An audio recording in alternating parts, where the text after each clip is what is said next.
மோடிக்கிட்ட போய் சொல்லு அப்படின்னு சொல்லி ஒரு கெத்தாக ஒரு மறை காண்டவன் அந்த 8 பேரில் சொன்னான். தாய்மாமன் சீர்னா என்னங்கிறத காட்டினார். 9 தட்டில் வச்சு கொடுத்துருக்காரு. இன்றைக்கி தான் ட்ரில் எடுக்கிறேன்னு சொன்னார். ஆனால் நான் காலையிலே ட்ரில் எடுத்து முடிச்சிட்டாரு.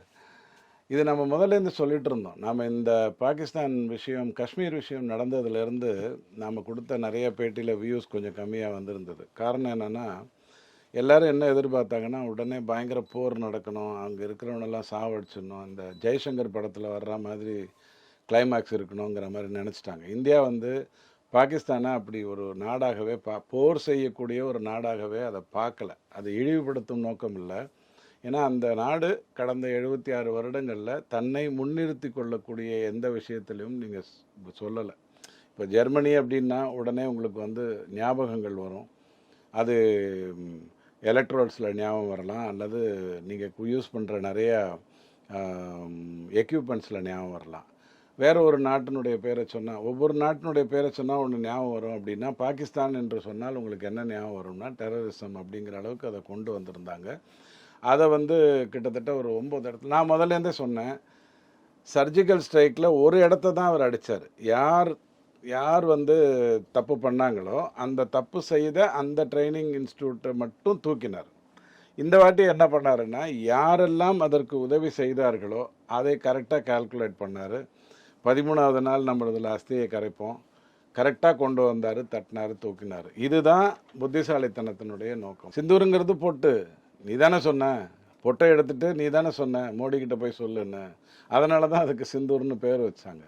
அடிப்படையில் அந்த அந்த கெத்து ஒருத்தனுக்கு வந்திருக்கு அப்படின்னு சொன்னான். அதாவது நான் நிராயுத பாணியாக நிற்கிற 26 பேரை கொன்னுட்டு அதை ஒரு மிகப்பெரிய சாதனை அப்படிங்கிற மாதிரி செய்துட்டு அந்த கெத்தில் யாரையுடைய பேரை சொல்லக்கூடாதோ, யாரை மறந்துடணுமோ அவன் பேரை நீங்கள் சொல்கிறீங்க. அப்போ தான் அவர் வராரு. திரும்ப அந்த பொட்டு இழந்த அந்த கிட்டத்தட்ட எனக்கு சரியாக தெரியும்னா அந்த 28 பேரில் பெண்கள் இழப்பு அப்படின்னு நீங்கள் பாருங்கள். குறிப்பாக இல்லத்தரசிகள் இழப்புன்னு பாருங்கள். நம்பர் சூட்டார மாதிரி தட்டி எரிஞ்சார். ஆனால் அவர் தொடங்கினது அதாவது இதையே நான் சுபான் அல்லா அப்படின்னு சொல்கிறேன் அப்படின்னு சொன்னால், பாகிஸ்தானுக்கு நீங்கள் ஏதாவது ஒரு நல்லது பண்ணணும்னு நினச்சிங்கன்னா அங்கே இருக்கக்கூடிய தீவிரவாதத்தை தூக்குறது தான் அவங்களுடைய மைய நோக்கமாக இருக்கணும். அப்போ தான் அவங்களால ஏதாவது பண்ண முடியும். இல்லைனா என்ன பண்ணுவாங்க? நீ என்னை அடிச்சிட்டியா, நான் ஒன்று அடிக்கிறேன். இப்போ நேற்றுக்கு ராத்திரி இது நடந்திருக்கு. நடந்ததுனுடனே பாகிஸ்தான்லேருந்து வந்த ரியாக்ஷனை பாருங்கள். எவ்வளோ முட்டாள்கள் அவங்கங்கிறதுக்கான ரியாக்ஷனை பாருங்கள். நான் முட்டாள்கள்னு சொல்கிறது அந்த ஆர்மி சார்ந்தவர்களை. மக்கள் என்றைக்குமே எங்கேயுமே தப்பு பண்ணக்கூடியவங்க இல்லை. அப்போ அந்த ஆள் ரியாக்ஷன் என்ன சொல்கிறான், 9 இடத்துல இந்தியா தாக்கிடுச்சு, இன்றைக்கி நடந்ததுக்காக நீங்கள் சந்தோஷப்படலாம், நான் ரிட்டாரியேட் பண்ணுவேன். எது உங்ககிட்ட இருந்து புறையோடி கிடந்த கேன்சரை தூக்கினது ஒரு டாக்டர் செய்த தப்பா?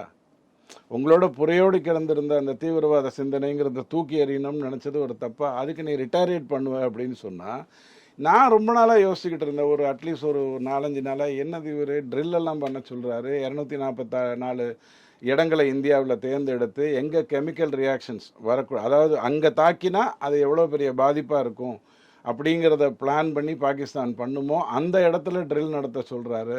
அது ஏன் இன்றைக்கி 7ஆம் தேதி அப்படிங்கிற அடிப்படையில் சொல்கிறாருன்னு யோசித்த போது, நான் தாக்க போகிறேன், அவன் முட்டாள்தனமாக எதையாவது செய்வான், நீ தயாராகிற.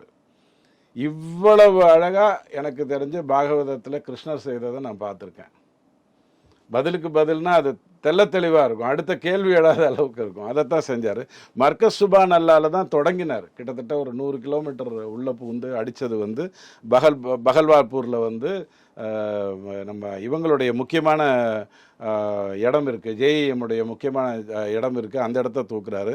மர்சத் தாய்பா அப்படின்னு சொல்லி கிட்டத்தட்ட 2000 தொடங்கிய எல்இடியோடைய லக்ஸரி தைபாவுடைய மெயின் சென்டரை தூக்குறாரு. அதுக்கப்புறம் சர்ஜல் தெஹ்ரா கான் அப்படின்னு சொல்லி அந்த இடத்துலேருந்து கை வைக்கிறாரு. கை வச்ச இடமெல்லாம் நீங்கள் பாருங்கள், ஹிஜ்புல் முஹாஹிதீன், இவங்க லக்ஸரி தாய்பா, இதுங்களுடைய ட்ரைனிங் சென்டர்ஸை தான் கை வச்சுருக்காரு. ஸோ எந்த இடத்துலையும் அந்த கத்தியின்றி ரத்தமின்றி யுத்தம் வருதுங்கிற மாதிரி எங்கேயுமே மிலிட்ரியை தாக்கலை, எங்கேயுமே சிவிலியன்ஸை தாக்கலை, எங்கேயுமே உதார விடலை.